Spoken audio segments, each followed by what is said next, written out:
Ayun guys, nandito tayo ngayon sa Manitoba, no? Sa Manitoba, Canada, naka-blizzard tayo.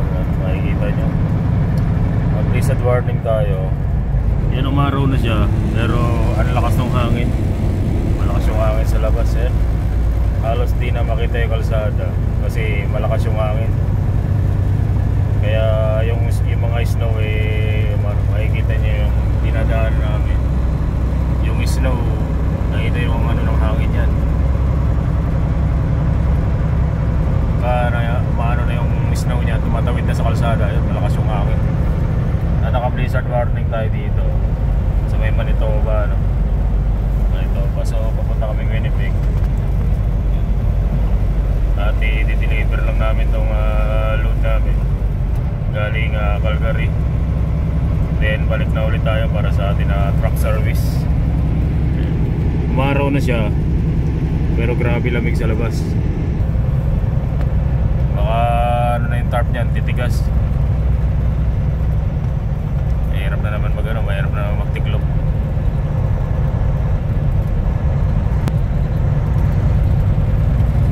So deliver lang natin to Winnipeg.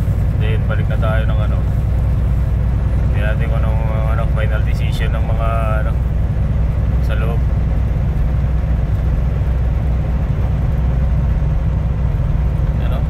Pagka natapatan mo na yung malakas na malakas yung hangin na yan, talagang yung visibility niyan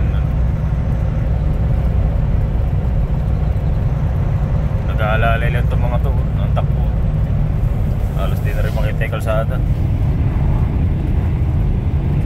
Kasi tumira yung rumagasa yung snow kahapon, kagabi man yung snow, no? Bago na naman yung mapal na naman yung snow. Late ang ng snow ngayon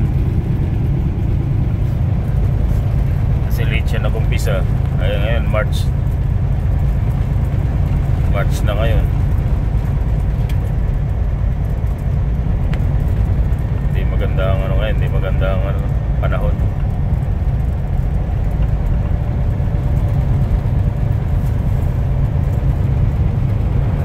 Delikado ito sa mga empty van, mga tatakbo ng empty van, mga yun, malakas yung hangin. Dito kayo magpiliwan sa piliwan. Nakita yung open area na to, kabilaan. Open area. Yun. So andito tayo sa Manitoba, no? At wala pang next plan sa atin kasi truck service pa tayo after nitong biyahe na to.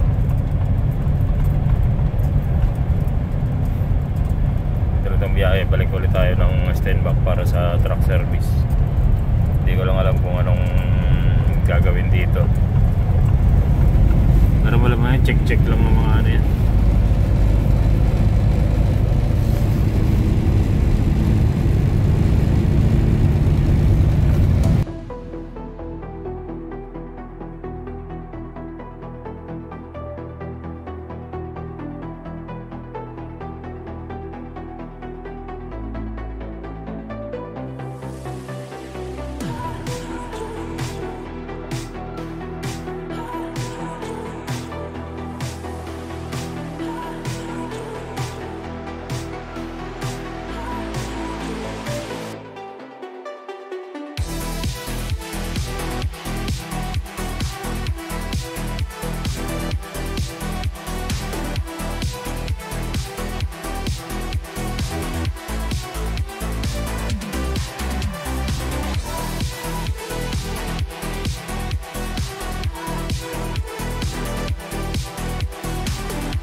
Siraan yun Paggabi makalamig na snow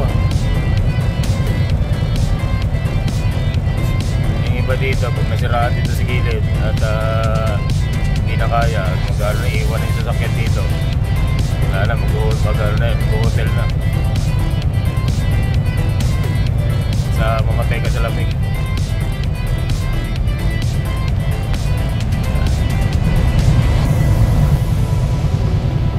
Nasa Highway 1 na yun. Doon sa may diretso ng ano na yan, papuntang Saskatchewan, Calgary. Marami na namang ano doon.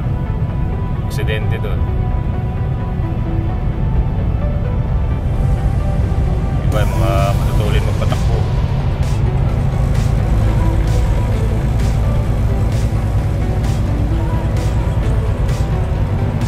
Blizzard warning in Manitoba.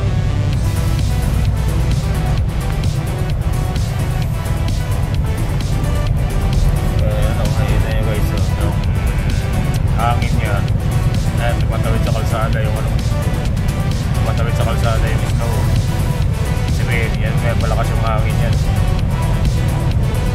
Pagka tumatawid yung snow sa kalsada.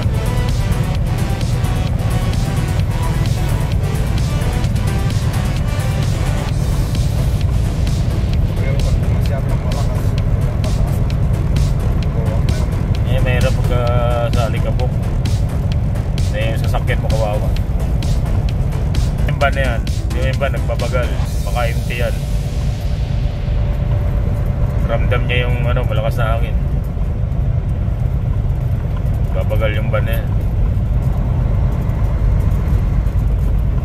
Ano siya, nag-caution siya ng ano, takbo.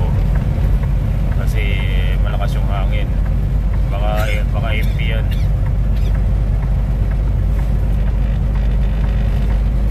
Bagal lang takbo. Sa mga flat deck, step deck, mga open, walang problema. Kahit tumakbo ka lang ano dyan, tagos yung hangin, hindi ka tulad ng mga ganyan, mga sapul, salo nila yung hangin.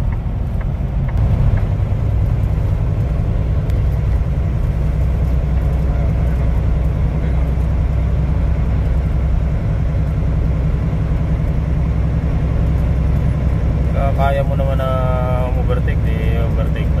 Magsusundan mo yan. Talagang ganyan lang talaga takbo niya.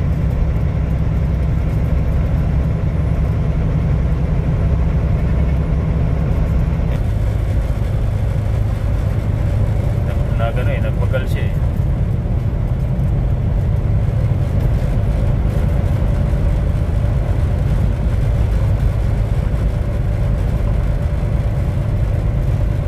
Lang guys, deliver muna natin itong ating load sa Winnipeg. Then back to yard ulit. At wait tayo sa kanilang next plan.